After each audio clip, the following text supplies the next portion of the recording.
1. Welcome back, everybody, to Trad Men of a very special and very important episode this week.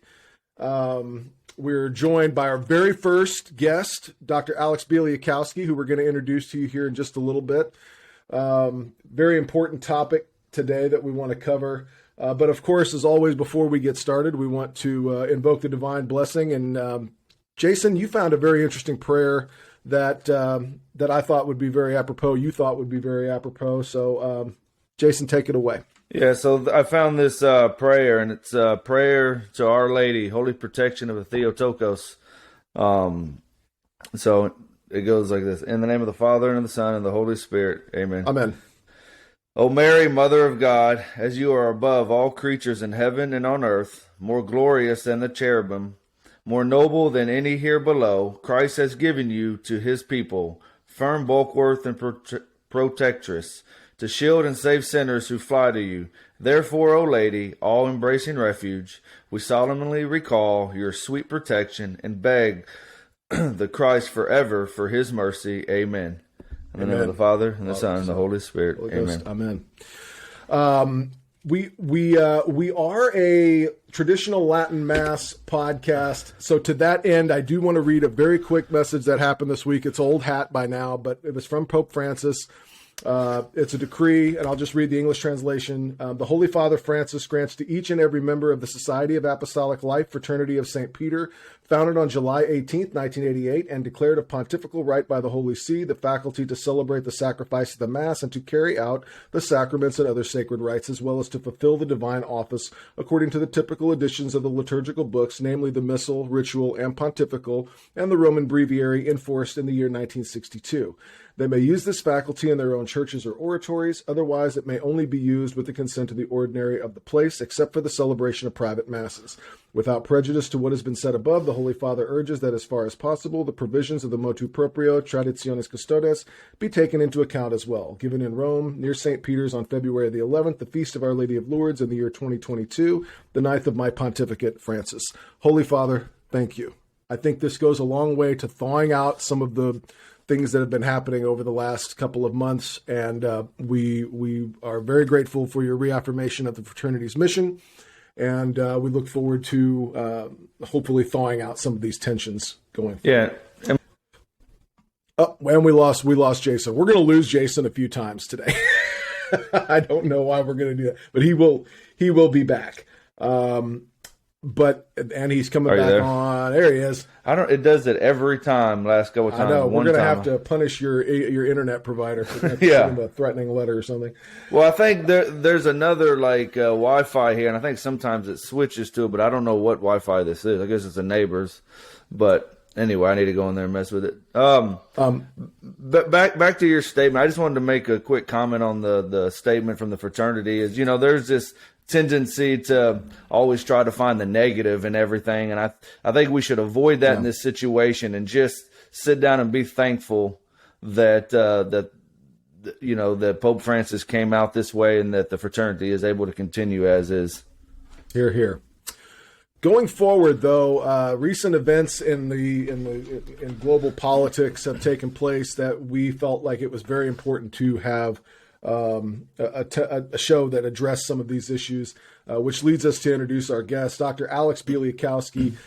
He's a former U.S. Army Reserve officer who has published on such diverse topics as the final years of the U.S. Horse Cavalry in 1920s and 1930s, African Americans in World War II, and Dwight D. Eisenhower as the first commander of NATO. He spent more than a decade educating military officers at the U.S. Army Command and General Staff College in Fort Leavenworth, Kansas. And currently, he is the editor-in-chief of the peer-reviewed journal U.S. Military History Review. And he's a trad man. He is a parishioner at Regina Coeli Catholic Church. And aside from knowing a lot about military history, he actually knows a lot about church history, too. And I could not think of a more important topic to have him on the show. Dr. Bielakowski, thank you for joining us so much. I'm going to read something to you, Dr. Bielakowski, and of course to all our listeners too, and then we'll just jump right in. This is a month-old statement from the Metropolitan of Philadelphia of the Ukrainian Catholic Church. An appeal of the Ukrainian Catholic bishops of the United States. Pray for peace and justice for Ukraine. Be informed, support the suffering. Quote, Herod is going to search for the child to destroy him. In our Eastern Christian Christmas traditions, we rejoice and celebrate that God is with us, singing the praises of the Prince of Peace and hymns and carols. Yet as we reread the Nativity account, we encounter the homelessness of the Mother of God, the anguish of Joseph, and the refugee status of the newborn Jesus. Herod appears a homicidal tyrant craving hegemony who massacres innocent children in Bethlehem in order to kill the Messiah, a vivid image of the lust for power. Herod's determination to dominate was so overpowering that he even murdered 3 of his own sons. The holy infant, bringing salvation to all, was a menace to a tyrant pathetically clinging to his self-importance.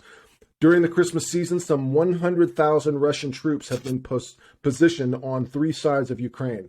A nascent democracy, a country on a pilgrimage to freedom and dignity from the fear of totalitarian past in which 15 million people were killed on Ukrainian territory. Today, the world watches and wonders. Are religious liberty, a free press, a robust public debate, an accountable government, and a sovereign state to be punished through the escalation of an invasion that began in 2014? Is the Ukrainian people's exercise of their God-given dignity a threat to a modern Herod's thirst for power and hegemony? This is a question of life and death, as nostalgia for an empire lost has led to senseless slaughter and immense suffering throughout Ukraine.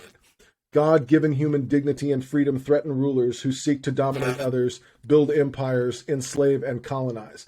Those with the audacity to resist, who dare to move from the fear of totalitarianism to freedom and dignity, are mercilessly punished. A voice heard in Ramah, sobbing and loud lamentation, Rachel weeping for her children, and she would not be consoled since there were no more. Matthew 2:18. After 8 years of war initiated by Russia, Ukraine has lost a substantial part of its territory. 14,000 people, including children, have been killed. 1.5 million have been internally displaced. Several hundred thousand agonize near the front line, and millions suffer from post-traumatic stress. There are 400,000 traumatized Ukrainian veterans of the Russian war and thousands who have lost loved ones. How long will this continue? How many more shattered families, destitute widows and orphans, grieving parents and grandparents? How many more destroyed churches, mosques, synagogues, schools and hospitals, roads and bridges, homes and apartment buildings, factories and airports? How many more homeless, jobless, and impoverished millions forced to flee their country? How much more mindless, devastating pillaging by foreign-controlled organized crime? How many more devious, paralyzing international cyber attacks? How much more torment of freedom-loving citizens and torture of prisoners seized by terrorists? When will this stop? It goes on to talk about ways in which you can support Ukraine. And I'm going to post a link to that, obviously, in the description. Dr. Bielakowski, has this been coming for some time? Because I've sort of gotten the sense like last week we were talking about Canadian truckers, and all of a sudden we're at the cusp of World War III.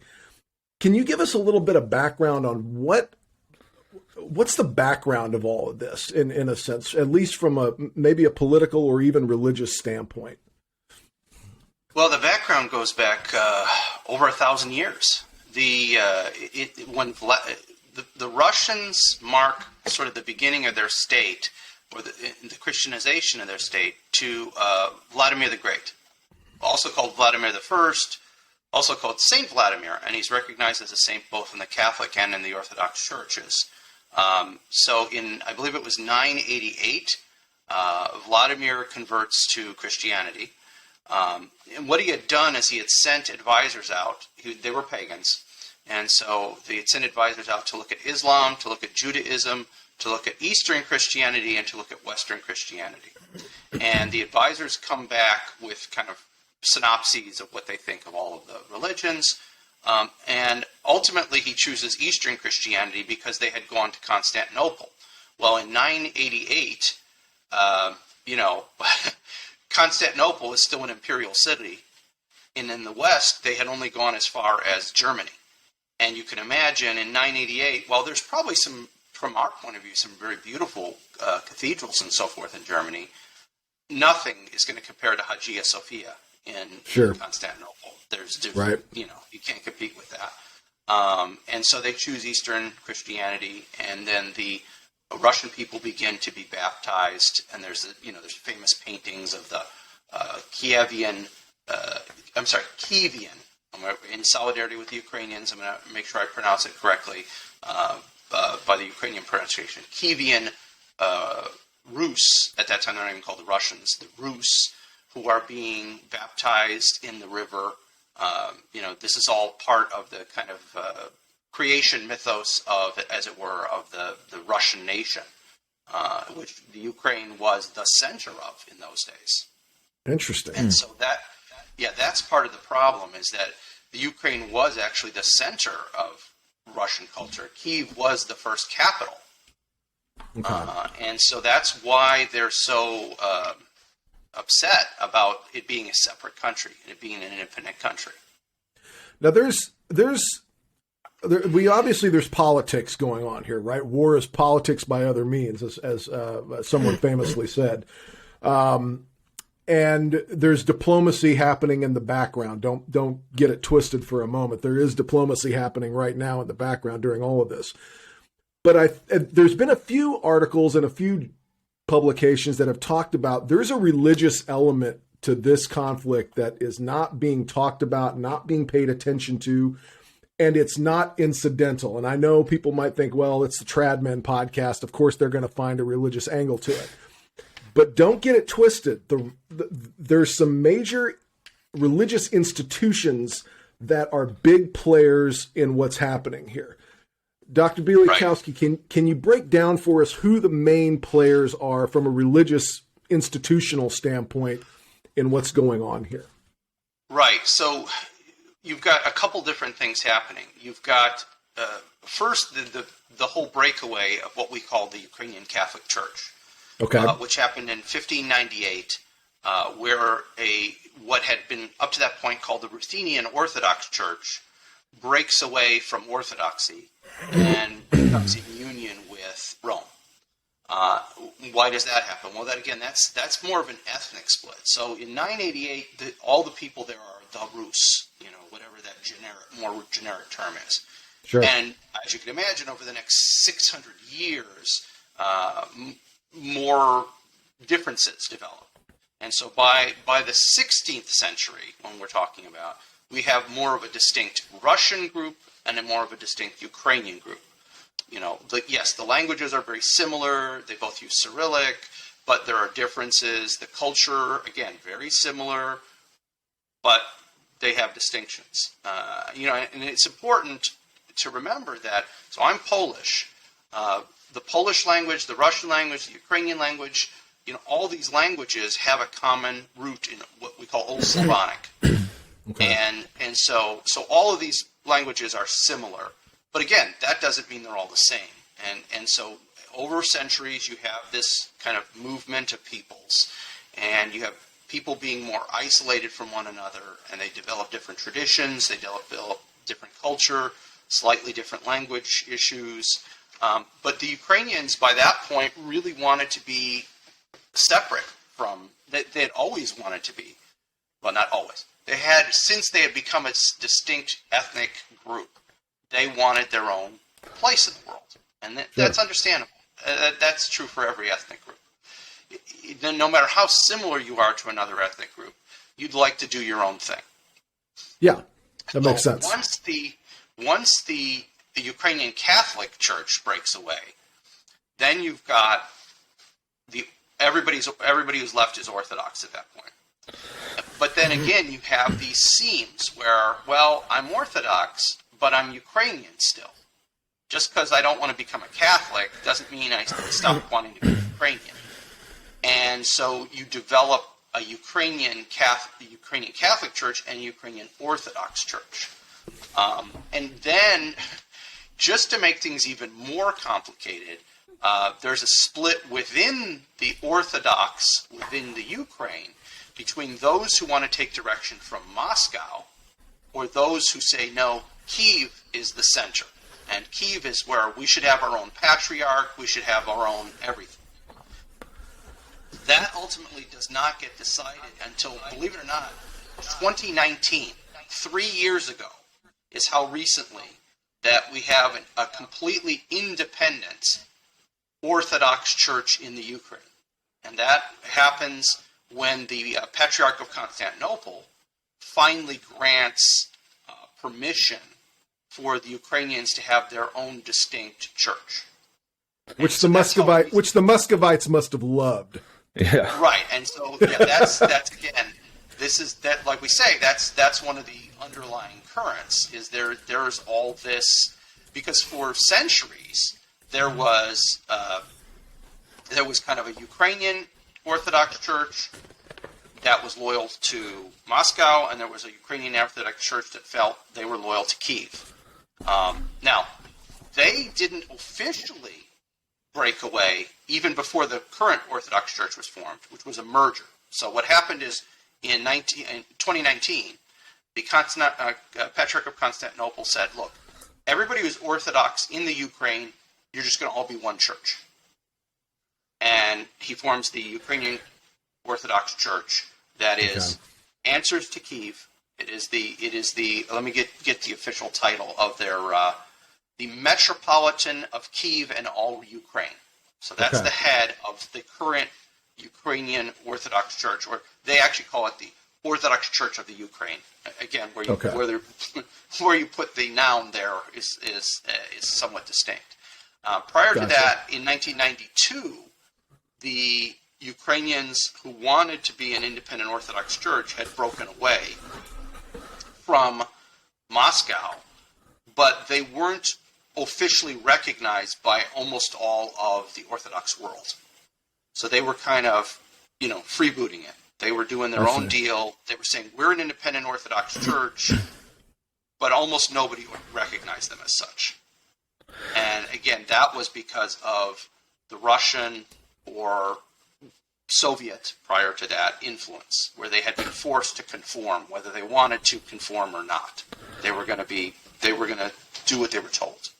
So this tension goes back, like I say, centuries, at least to the 1600s or 1500s, and you could actually say even further back than that. Doctor.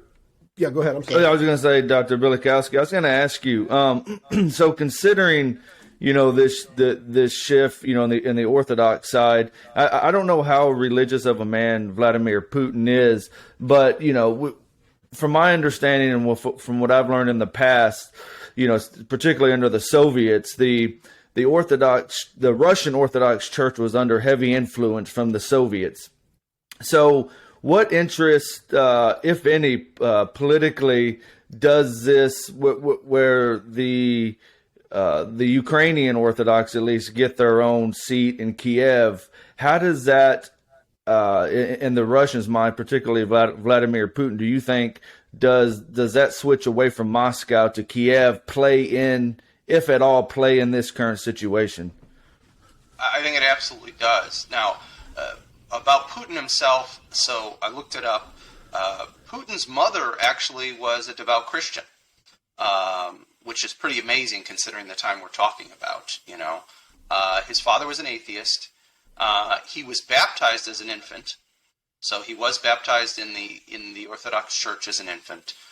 He doesn't seem to have ever really practiced, and once he became president, he's done with the Orthodox Church what czars of Russia did for 1,000 years, which is use the Orthodox Church for his purposes. Whether he believed it or not, whether he had any real feelings on his own or not, didn't matter. And that's one of the problems of the Orthodox Church as opposed to the Catholic Church, which is not to say Catholic bishops have never been influenced by political leaders. Right. That happened quite a bit throughout the centuries. How much time do you have? Yeah, exactly. But the Orthodox Church, because it is ethnically centered, is almost always seen as a separate instrument of the state, excuse me.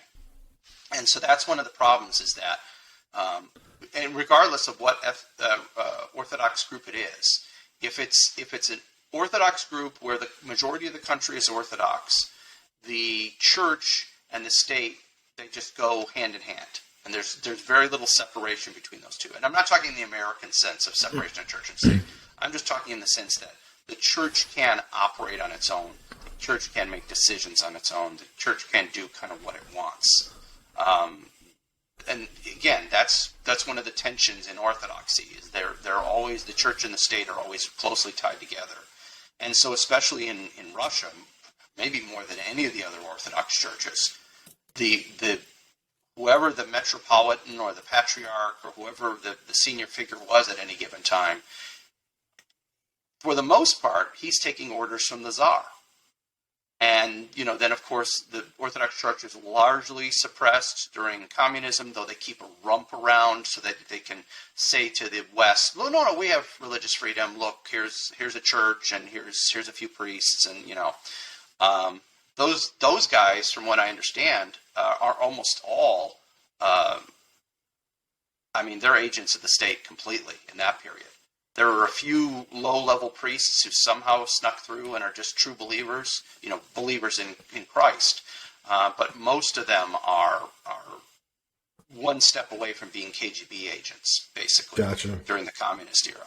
And then when the Russian Orthodox Church regains its independence, it's independent, certainly, and, you don't have rank-and-file members and priests and bishops being members of the FSB, now the successor to the KGB, but the church and the state coordinate closely.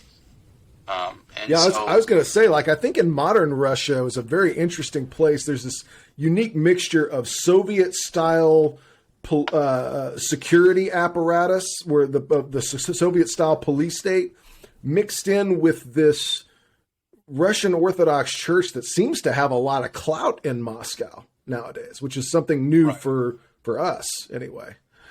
Right. And what it is it's just a return to tradition. Basically, and this is where Putin is really well liked by a lot of Russians, is that he reestablished the church, and he funneled lots of money into rebuilding the churches and cathedrals that the Soviets had destroyed, or in the cases where they had been used for another purpose, remodeling them and giving them back to the church. So for believers in the Russian Orthodox faith, he's kind of a hero, because he really went out of his way. He could have just said, okay, the church is independent, go fend for yourself. But he has actually plowed a lot of money, hundreds of millions of dollars, into rehabbing churches, reestablishing churches, rebuilding churches. And for Russian believers, that makes him, their guy. They're proud of that. They're happy with that. And why shouldn't they be, in a certain sense? And I think there was an event that happened very recently also where he reinterred the remains of Tsar Nicholas II and his family in the cathedral in Moscow. Which, if those of us watching in the West were like, okay, so what? But you have to understand something like that from the mind of a Russian. That's a huge, that is to them what the establishment of the state of Israel is for Jewish people. It's like a huge, huge thing for that to happen. And by the way, everything we've been talking about is the reason why you don't want to run off to the Orthodox Church because there's trouble in the Catholic Church. I've been laughing at all these people recently who are like, I'm going to go Orthodox because I'm tired of all this schism. And I'm like, yeah. That's like joining the army because you don't want to be told what to do, So they've got schisms they're a hot mess just like we are. I don't want to listen to my mom and dad, so I'm going to join the army. Yeah, exactly. Now, we've talked a lot about the Ukrainian Catholic Church. We talked a lot about the Ukrainian Orthodox Church and the Russian Orthodox Church. I would argue, and Dr. Bielakowski, you can tell me if I'm way off base here, that there's a fourth player here, and that's Rome. Don't get it twisted. I was complaining to my wife yesterday. I was like, where is the Pope? Why isn't the Pope doing anything? Why? And she's like, Mark, if you think that the Pope is not involved in the background here, you're out of your mind. Because these people may not like the Vatican, they may be in schism with the Vatican, but don't get it twisted. They care what the Pope thinks, right or wrong. Right. No, I think that's absolutely true. And it kind of doesn't matter who the Pope is, though obviously in recent memory, in our lifetimes, popes have been much more involved in trying to be peacemakers. Starting with John Paul II, who is the most traveled pope in history. Right. There is this effort always for the pope to kind of act as a neutral kind of part, if they can act as a neutral party. In some cases, obviously, they're very partisan for one side or another if there's persecution. But yes, I even though I haven't seen any official statement other than the kind of "we pray for peace." That's all I've seen from the Vatican. Is the kind of generic "we're praying for peace" in Eastern Europe. See, to me, that's like the dead giveaway. And by the way, not just the Vatican. Our local cardinal has not issued any statements on anything, and it's almost like everybody's just being told, "Hey, keep quiet. We're working on something," because this is one of these situations that this could spiral out of control, and if it does, it gets real bad real quick. So, I'm almost kind of seeing like a united thing amongst the Roman bishops that, hey, the Holy Father's involved in this somehow. Let's keep it cool. Let's keep a tamper on things. I mean, we can't know certainly what's going on in the background because there is diplomacy. But yeah, if you think that, and say what you want about Pope Francis, he is a master politician, if nothing else. So right. This is his table. He knows how to at least do this. He may not be much of a theologian, but he definitely knows about politics. Well, and I'll add, I agree with that statement because, as Dr. Bielakowski when he gave a talk a couple of weeks ago, he mentions the Ukrainian Catholic Church is the second largest group of Catholics outside of the Latin Rite, and throughout history, at least in the past 200-300 years, anywhere the Russians have gone, territorial-wise, it seems like the Ukrainian Catholics have been persecuted almost to the point of extinction. So, the Pope and the Vatican are definitely aware of this, and I would be very surprised if they weren't trying to make moves behind closed doors on this. Right. And again, before the end of the Cold War, there were more Ukrainian Catholics in the United States than there were in the Ukraine. Now, obviously, that was for political reasons. You couldn't come out and say, I'm a believer unless you wanted to get whacked. But, that's a big factor, too. And that leads me into the next thing I wanted to talk to you about, because Dr. Bielakowski, I know you're not just an expert on the sort of overall bigger picture, but you've got some very moving individual stories of Ukrainian Catholics. I think one of the most moving things that I've seen in the last couple of days is the heroism of these Ukrainian patriots. I mean, these guys are stone cold soldiers, and it's been incredibly moving to see the mayor of Kyiv manning a machine gun in tactical BDUs, ready to get down for his people if that need be. Some of the most moving, yeah. Some of them, and there's just some very moving stories of saints in the history of the Ukrainian church that I think are not just models for Ukrainian people; they're models for Catholics all over the world. Can you speak to some of, and I know you've shared a few of those stories, but would you mind just sharing a few of the stories of some individual Ukrainian saints that you think might be edificacious for our listeners? Well, off the top of my head, I can't remember any saints, but I mean, certainly the story of the Ukrainian Catholic Church is a story of suffering. I mean, they may not be officially recognized saints, but the number of Ukrainian saints who are saints known only to our Lord and in heaven is it's got to be thousands, tens of thousands, maybe even hundreds of thousands.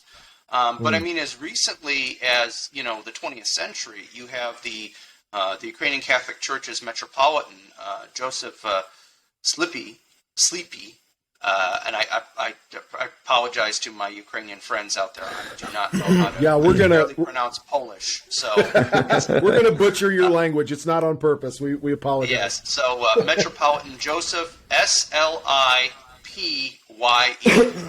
So I apologize for however that's supposed to be pronounced. Who he, along with 9 bishops and around 800 clergy are all imprisoned during the post-World War II era by the Soviet government. They are tortured to try and get them to conform to what the Soviet government wants. And then they are either sent to the Gulag, sent to prisons like the notorious Lubyanka prison in Moscow. Some of them are sent on internal exile, which means they're just sent out into the middle of nowhere in Siberia. And a good chunk of them die during their imprisonment. So, they like Orthodox, like Ukrainian Catholic believers always under the Soviets, but even in the old days when being a Ukrainian Catholic was still a problem as opposed to being Ukrainian Orthodox was a problem. These men are martyrs, and again, whether they've been officially recognized by the church or not, that we know they're martyrs. We know that they are, among the exalted in heaven. Oh, there's no doubt about it.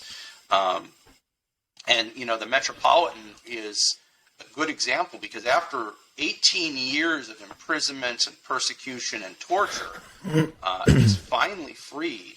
He's able to get to Rome, and he finds out that he had, for most of that, about 15 of that 18, 19 years, he had been actually a cardinal. That the Pope Pius XII had named him a cardinal in peccator, in secret, and he just didn't know it. And so when he finally gets to Rome, he's informed, oh, by the way, you've been a cardinal for the last 15 years. And so that must have been an amazing experience for him to know that during that whole time he was being persecuted, he was not forgotten. Rome had not forgotten about him. The rest of the world had not forgotten about him.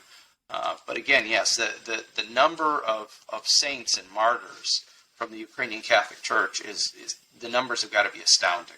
And when we find out, in our next life, I'm sure we're going to be just amazed, just absolutely amazed at how many suffered for the faith, unknown.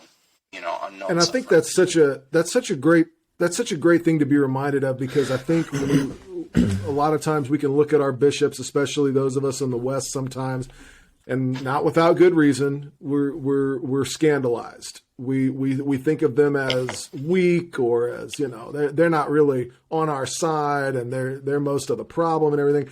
Don't get it twisted. There are some bishops and cardinals out there who are servants of God, and they have suffered greatly for the cause of Jesus Christ and His church. So like I'm always a big fan of saying, don't focus on what Satan's doing. He's going to do what he's going to do. But look at the heroes, man. I mean, there's some heroes out there who are bishops, especially in the East. They've had to undergo some horrible sufferings in the last 100 years, especially, and even, like you said, even longer than that. Yeah, I'm always pretty amazed in our Eastern, Catholics and all that, because, you look at the Ukrainians, you look at the Hungarians, so on and so forth. And it's just amazing the battles, the bloodshed, and the martyrdom that many of the common everyday people have undergone, especially when you compare it to the West or different parts of the world. These guys are fighters. It's in them. So, going to y'all's point, we know there are just untold numbers of martyrs that we'll never know this side of heaven. And here. Dr. Bielakowski, what is Vlad Putin's end game here, if you had to guess? Well, when this whole thing started, I assumed it was merely to take those two quote-unquote independent republics, in the eastern part of the Ukraine, gobble those up. And I was actually saying, as much as that's going to be unpleasant for the Ukraine, maybe it actually will be good, because they'll get rid of all the Russian separatists. And Ukraine would be left alone, but they'd have fewer Russian separatists, and it'd actually be good for them. Well, what Putin actually did was not something I thought he would do. I mean, I did not expect him to invade Ukraine proper. I went, I'm out of the loop now. I don't work for the Army anymore. So I went and I started emailing my friends who are still in the Army, still working for the Army. And the majority of them were just, no, we never expected that. We never expected him to full-on invade Ukraine, because the hope was that the fear of sanctions, the fear of retaliation, something like that would stop him, and it hasn't. I'm shocked, quite frankly. I never expected that he would just say, whatever, and just keep going. So obviously his end game appears to be to either reabsorb the Ukraine back into Russia completely, or at the very least to establish a puppet government in the Ukraine. Now, personally, I think he'd be foolish to just establish a puppet government and leave, because the Ukrainian people showed earlier in our century here, in the 21st century, that they were not going to stand for Russian puppets running their government. Right. So I would be suspicious of him doing that, because he knows history too. He lived through it. You know what I'm saying? So that leaves us with him just integrating the Ukraine back into Russia, and by force. And if you remember, so if we could diverge off into politics here a little, and away please, from religion for a moment. By all means. The Ukrainians, again, because the Ukrainians wanted to be their own people. They wanted to be separate. When World War II happens, so let me bring up something that has been, Putin's mentioned in the press several times. He's going to denazify the Ukraine. So everyone's probably heard this statement at one point or another. And for the average person, they must be going, Nazis? That's Germany. What's he talking about? Well, it seems to be an average insult you throw around to anybody nowadays. I mean, it does. Ironically, it's actually sort of appropriate. I don't think it's truly appropriate, but there's actually a rationale behind it. Okay. In World War II, when Germany invades the Soviet Union, when they get to the Ukraine, they find the Ukrainians actually rather receptive to the idea of fighting against the Russians, because the Ukrainians wanted independence. And so the Ukrainians will ultimately provide more soldiers to Germany than any other occupied nation in World War II. That is not because they were Nazis. That is because they hated the communists and the Russians so much that they thought if they served the Germans, when this was all over, they'd get their independence. Now, perhaps that's naive, but welcome to human nature. That people always grasp at straws. This guy's been abusing me for 500 years. This guy just showed up. I'll take my chances with this guy. Right? Sure. So what happens is this has become a whole thing in Russian-Ukrainian relations since World War II. So you have this, the Ukrainians are Nazis because they served alongside the Germans during World War II. Large numbers. There was over a corps that was recruited from the Ukraine. There was an entire cavalry corps, and there was even more still. I don't have an exact number, right easily available. But so this is the problem: is when Putin says that he's going to denazify Ukraine, what he's talking about is going back to this. They helped the Germans in World War II. They're Nazis. Gotcha. And so anybody from Moscow's point of view, any Ukrainian who was for independence after 1945, they're a Nazi. That's how they've been characterizing them. You're just a collaborationist with the Germans. You're just a Nazi. And so that's where this comes from. This is not just a kind of generic insult like it has been with other political groups. There's actually historical basis for it. And so the problem is, once the war was over, the Ukrainians still didn't give up. In fact, there was an insurgency in the Ukraine as late as 1954.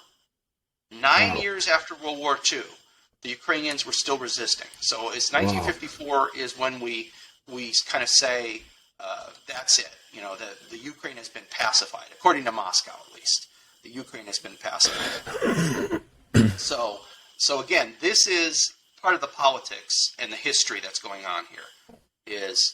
Are the Ukrainians collaborationists with the Germans? Yeah, they did, because, again, they'd been abused by Russia for at least 500 years, and then by the communists for, 30, 40 years at that point. Then there's the Holodomor. And I don't know, I was just about to ask you, let's talk about the Holodomor. And so that's another one of the issues. So, of course, in the 1930s, 20s and 30s, the Soviet Union has control of the Ukraine. And Stalin doesn't like the Ukrainians. Stalin is ethnically Georgian. He's not even ethnically Russian. But he uses the Russians, who are the dominant ethnic group of the Soviet Union, to establish power. And this is very common. So, later on in Yugoslavia, post-World War II, you've got Joseph Tito, a communist, running the country. He's Croatian, but he uses the Serbs, who are the largest ethnic group, to run the country. So this is a very common thing to do. So Stalin wants to go ahead and crush Ukrainian independence, crush Ukrainian power, and so forth and so on. And this is all part of his general campaign of terror throughout the entire Soviet Union. So even though certainly the Ukrainians suffer in some ways more than anybody else during this period, everybody's suffering in the Soviet Union. So nobody's getting on. And in fact, even the Georgians, that's the thing. Stalin doesn't even care about his own people. They suffer as well. But the Ukrainians suffer, you could argue, percentage-wise, they certainly suffer more than anybody else in the Soviet Union. Basically, this is all part of collectivization. So we want to get rid of independent farmers. We're going to make this glorious, people's socialist paradise of the Ukraine. So we're going to collectivize all the farms. And there's these giant farms, and all the laborers work on one farm. They don't get their own independent farms. And so that creates a problem right away, because there's that whole human nature you got to get past. And that's one of the problems with communism, of course, is human nature fights against it constantly. Sure. But once you establish this and things are starting to go the way he wants, he starts exporting grain from the Ukraine to other parts of the Soviet Union. More grain than he needs in a deliberate effort to starve the Ukrainian people, to basically crush their ability to resist. And the number of people that die, again, there's no definitive numbers, but I've seen numbers in the range of about 3.5 million people are starved to death, systematically starved to death. In the 20s and 30s by Moscow. Wow. And so this feeds into why the Ukrainians wanted to be independent so bad. And as soon as the Soviet Union fell in the 90s, they wanted their own country, because there's so much kind of ugly history in the background. And I'm sorry, I'm not probably going in a smooth line here. No, it's good. No, you're tracking perfectly, and this is exactly the kind of thing that I wanted to cover, because I don't hear anybody talking about the Holodomor, and I don't hear. And granted, there is also an ugly history, as you talked about, of Ukraine's involvement in the Holocaust.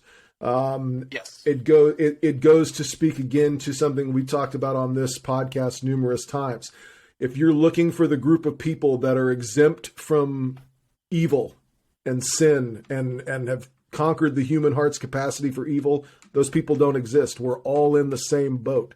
And to believe that you're just one of the people that are just not capable of things like that. No, probably not. So pray for sanctifying grace, because that's the only thing that cures the human heart's capacity for evil.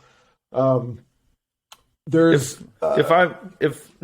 Mark. If it's because I'm going to kind of switch gears, so if yours is on this topic, no, please. Well, I just wanted to ask Dr. Bielakowski about, I know I've read and heard, people speak about NATO's influence on this decision. That I guess that Putin viewed if Ukraine became part of NATO, I guess it would be, for lack of better terms, an act of aggression against him and his country. Can you speak more to that and how NATO has played a factor in Putin's decision making? Well, so from what we understand, okay, the Soviets and now the Russians have always viewed NATO as an offensive rather than a defensive system. And this is an example, historically, of two groups of people who are literally talking right past one another. They can't understand what the other side sees. They can't understand the other side's perspective. And so, NATO is formed, believe it or not, before the Warsaw Pact, but it's formed as a way to be a bulwark against Soviet aggression. And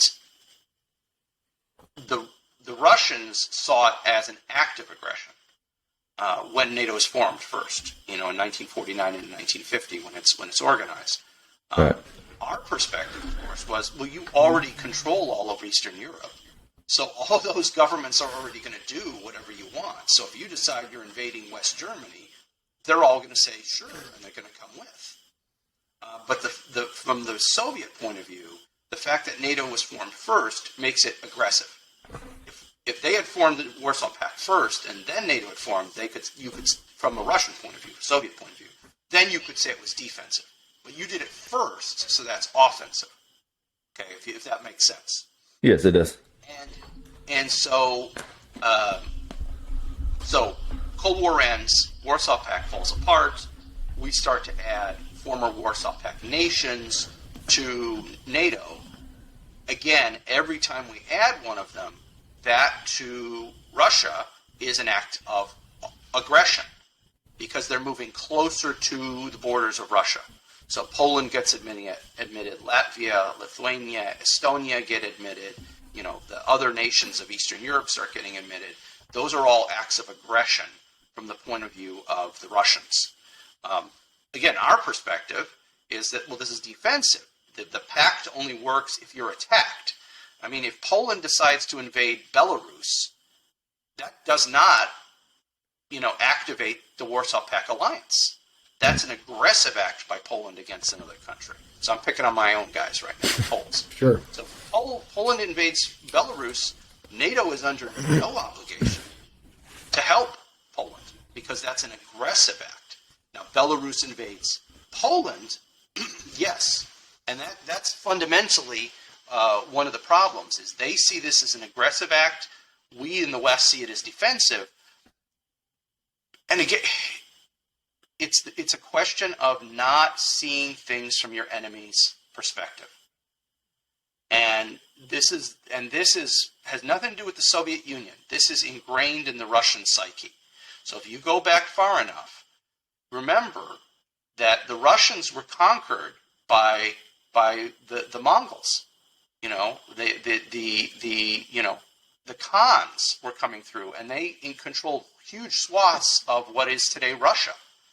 And so Russia has this persecution complex. Then the Napoleonic Wars also. Then the Napoleonic Wars, then the Germans in World War II.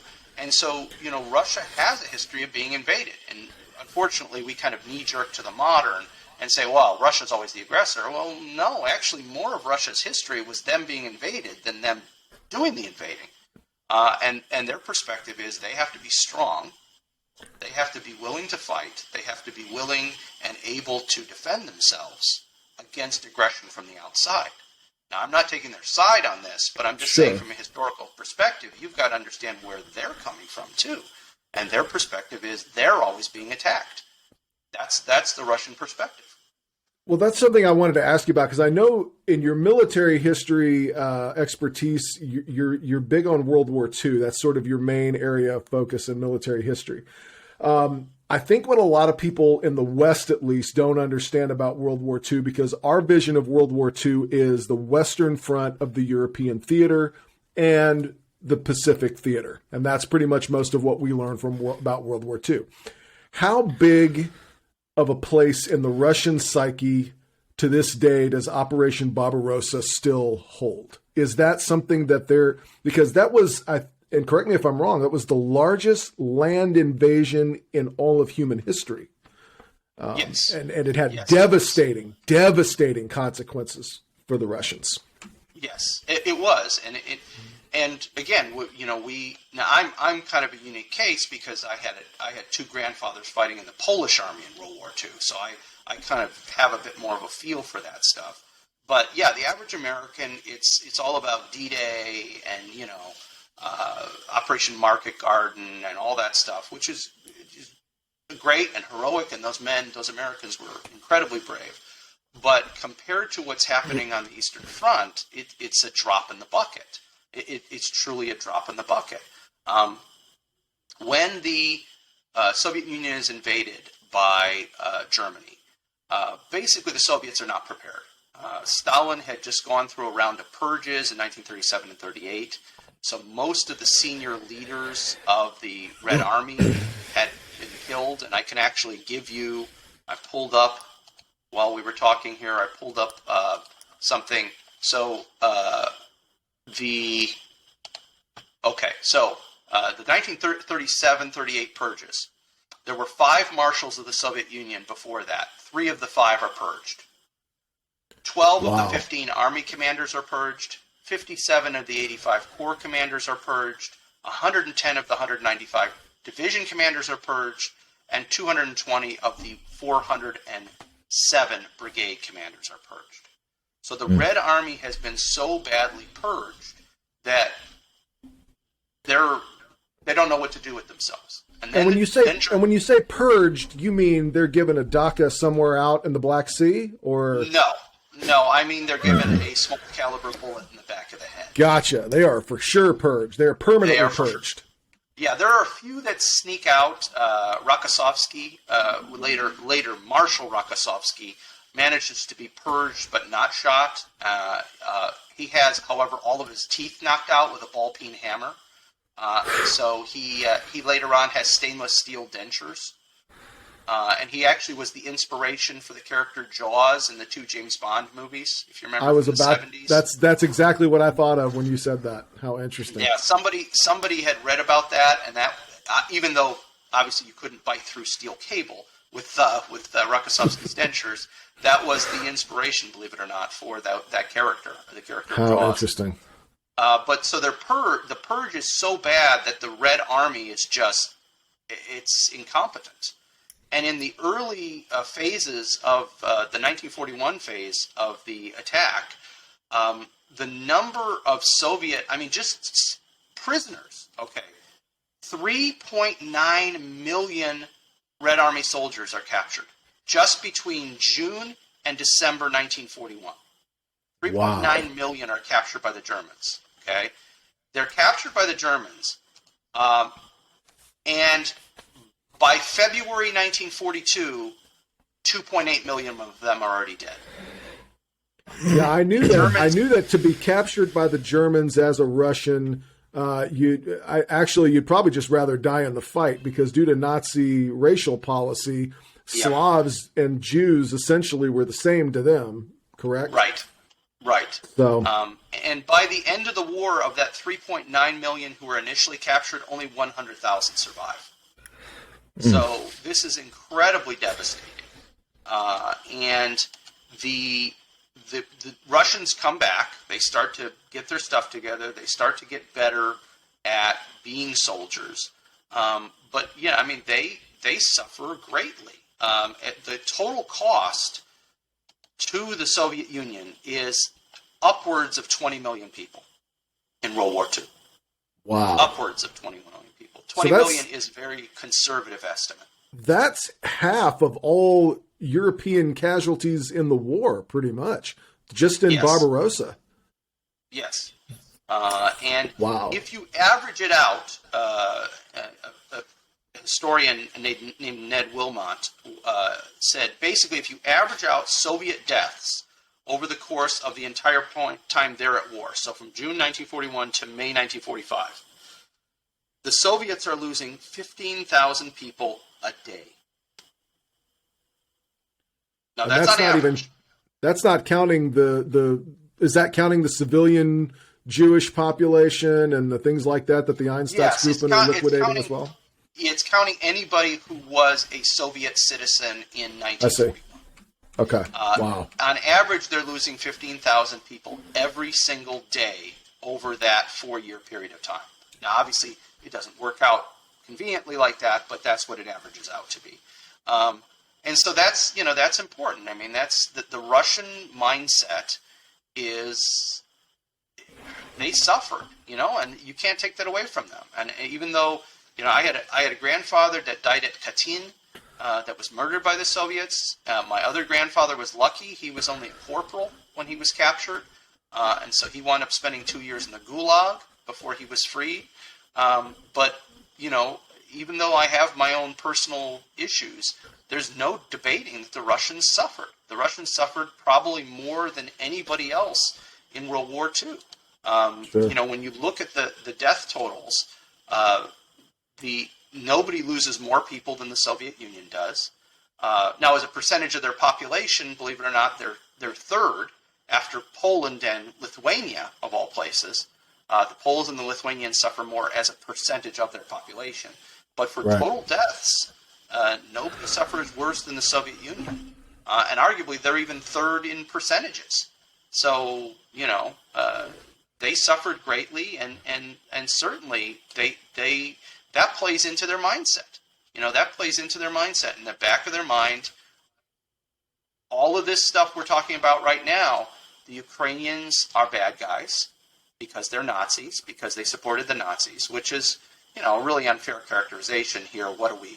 Of course. 1945 is when World War II ended. It's an unfair characterization, but that's their perspective. It doesn't make it valid. It doesn't make it right, but it is a valid perspective from their point of view. And the West is aggressive. Again, their perspective is NATO was formed first, so it's clearly aggressive. It's not defensive.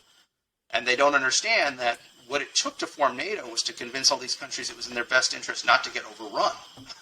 I mean, when Eisenhower's going around drumming up support for NATO, that's what he's trying to do. He's like trying to convince France and Belgium and, all these other countries that, hey, it's in your interest to be united so you don't get overrun by the Soviets. Whereas Poland and Hungary and Czechoslovakia, all these countries, were just going to do whatever the Soviets said. You didn't need a Warsaw Pact. They could have never had a Warsaw Pact, and it wouldn't have made any difference because they had to do what they were told anyway. It always amazes me when you hear or talk to people like Dr. Bielakowski how complex these situations are. Both from a political and religious standpoint, because it seems like here in the past few years, the most that people know here in the West, particularly in the U.S., know about Russia is that Trump was Putin's puppet for the past 4 years, right? they don't look at it from all these complexities. And while like Dr. Bielakowski said earlier, he doesn't necessarily support the Russians. Same with myself in their aggression right now on Ukraine. You don't want to talk past each other and have a better understanding of where they come from. So to the countries like Poland and the other Eastern European countries that have joined NATO, was Ukraine kind of a last straw on that, or is it particular because of who the Ukrainians are, you think, that added fuel to this fire? I think it's a little bit of both for the Russians. Those other countries had largely never been part of Russia itself, although Poland was for a little while after 1798, from 1798 to 1917. But there was a recognition still that the Poles were a different ethnic group, they're a different religious group, etc. That there was a grudging kind of, I guess they can go their own way. And the Poles are mostly Roman Catholics, which automatically sort of separates them in many ways too. Right. The Poles are one of the few Slavic groups that is Latin Rite Catholic, that has the Latin alphabet, and that they look to the West for their traditions and for everything. And so that's one of the fundamental differences. Unlike a lot of the other Slavic groups, like the Serbs or so forth, where they're Orthodox, they use the Cyrillic alphabet, and they look toward the East. They look to Moscow as kind of the big brother. I mean, you go back to World War I. Why does World War I happen?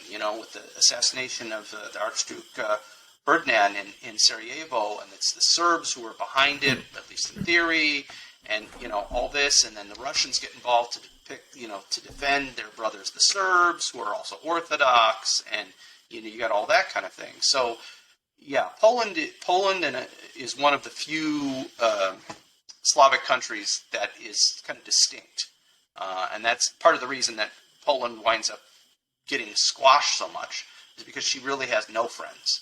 Because the West doesn't accept her because she's Slavic and whatever that is, and the East doesn't accept her because she's not Orthodox, and she, doesn't have all the same traditions, just some of the same traditions. But yeah, I think the issue, to go back to Jason's question, I think the issue is really that the Ukraine was considered historically part of Russia. The fact that it was a different ethnic group is kind of minimal to the Russians. But from the Russian point of view, you're almost the same.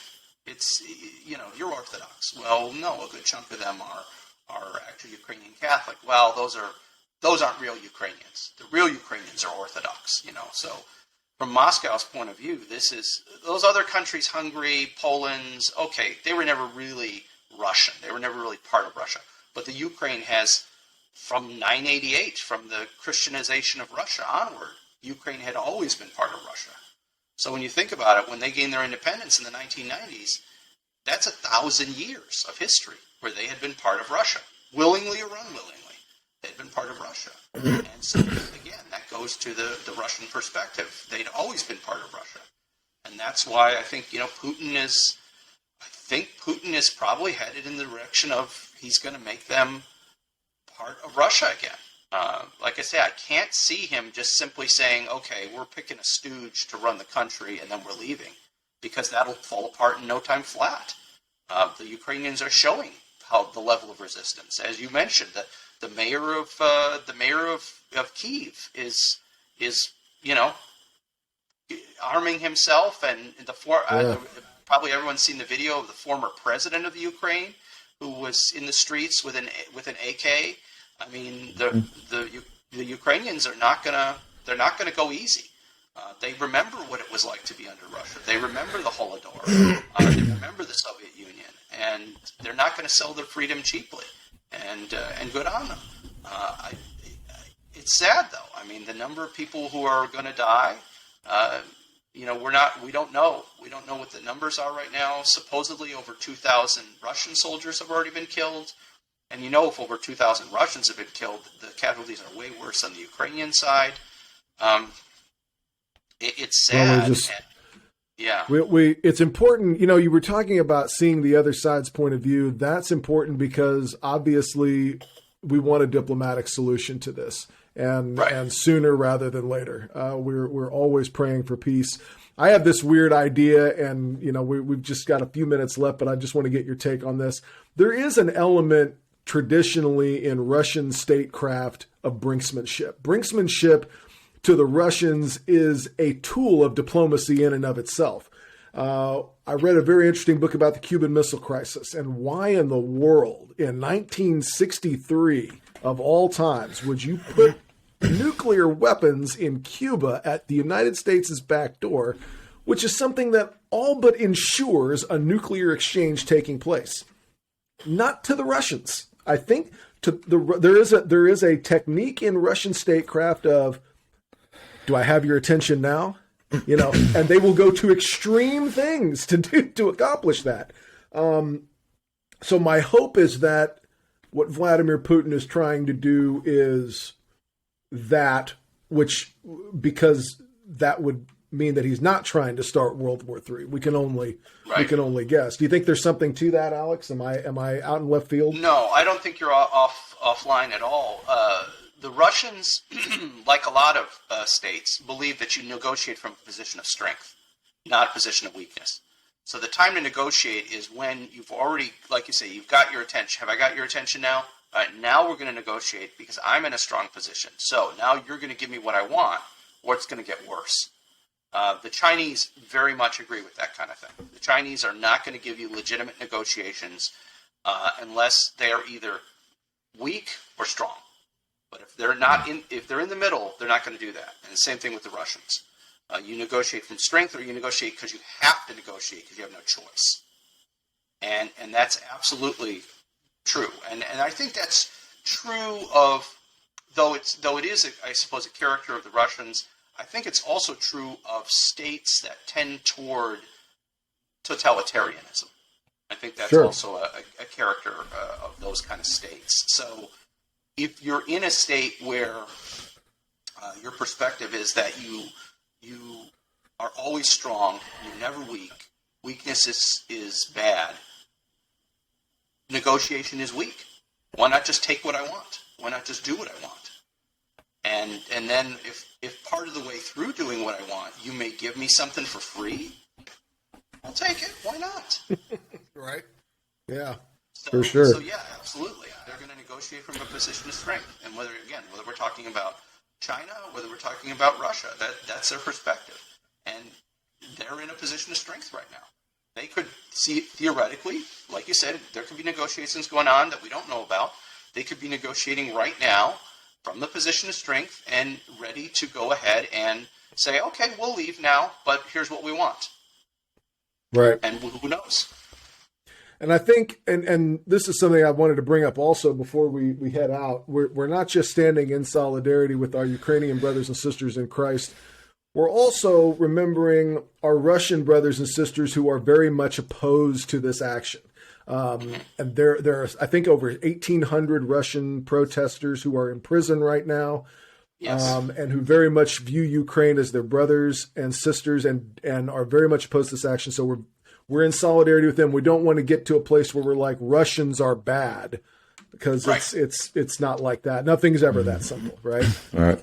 And then, the fact that there's been several reports, I think this is legitimate now, I think we can say this is true, that Russian troops have been captured by the Ukrainians are telling the Ukrainians, we were told this was just going to be an exercise. We weren't told we were actually going to war. And so some of them are not terribly comfortable with the idea of fighting the Ukrainians. They were told this was all going to be a bluff, and the Ukrainians are going to give us what we want. And, their perspective was kind of what a lot of us in the West expected. They're going to grab those breakaway provinces, that they're going to integrate that into Russia, like Crimea, and then that's it. And so a lot of these Russian soldiers are kind of surprised now they're actually having to fight and kill Ukrainians, because that's not what they were told, and a lot of them are not even interested in that. Yeah. And yeah, sorry, go ahead, Jason. You were No, I was just going to say, I was reading this morning an interview with the head of the Ukrainian Catholic Church here in the U.S., the Metropolitan. He talks about during World War I, and I bring this up because I want to make a suggestion to everybody to maybe pray to this great saint, one of my favorite saints, Saint Therese of Lisieux. But he brought up that during World War I, by the Russian Catholics, she was kind of a special patron saint to them. During that time, she was looked as protecting them, and particularly of soldiers. And he mentioned that he went and prayed for her intercession in the conversion of Vladimir Putin in this matter. And I just thought, what a powerful saint to pray for that conversion. Hear, hear, hear, hear. So we've been at it for about an hour and 7. I wanted to keep this kind of short because I know both my co-host Jason and our guest Dr. Bielakowski have some other things to do. Dr. Bielakowski, I cannot tell you how grateful we are that you took a couple hours out of your morning to come and fill in some blanks for us and make sense of this. I would urge all our listeners to pray for peace, to keep Our Lady close to your hearts and stay close to her Immaculate Heart, because Christ is the Prince of Peace. And I really do believe that we're not dealing with, these people are not total strangers. They're Christians. So we all, in that sense, speak that same language, at least. Right. And so just pray for peace and keep close to Our Lady. I think that's and I want to say thank you to Dr. Bielakowski. Always fascinating talking to you and hearing your take on things. Thank you very much. Thanks for having me. We're going to have some shows on ecumenical councils coming up, and hopefully we can get you to return and help us out with some of the background and history of the ecumenical councils. So that ought to be a lot of fun. Before we go, I'd like to, if we could, real quick, say 3 Hail Marys for peace in the Ukraine, and I'll just go ahead and that'll close us out. In nomine Patris et Filii et Spiritus Sancti. Amen. Ave Maria, gratia plena, Dominus tecum, benedicta tu in mulieribus, et benedictus fructus ventris tui, Iesus. Sancta Maria, Mater Dei, ora pro nobis peccatoribus, nunc et in hora mortis nostrae. Amen. Ave Maria, gratia plena, Dominus tecum, benedicta tu in mulieribus, et benedictus fructus ventris tui, Iesus. Sancta Maria, Mater Dei, ora pro nobis peccatoribus, nunc et in hora mortis nostrae. Amen. Ave Maria, gratia plena, Dominus tecum, benedicta tu in mulieribus, et benedictus fructus ventris tui, Iesus. Sancta Maria, Mater Dei, ora pro nobis peccatoribus, nunc et in hora mortis nostrae. Amen. In nomine Patris et Filii et Spiritus Sancti. Amen. We're going to have to take a week off next week because I'm going to be out of town. But until then, we'll meet again. God bless all of our listeners. Take care of yourselves. Take care of each other. And pray for peace. God bless everyone.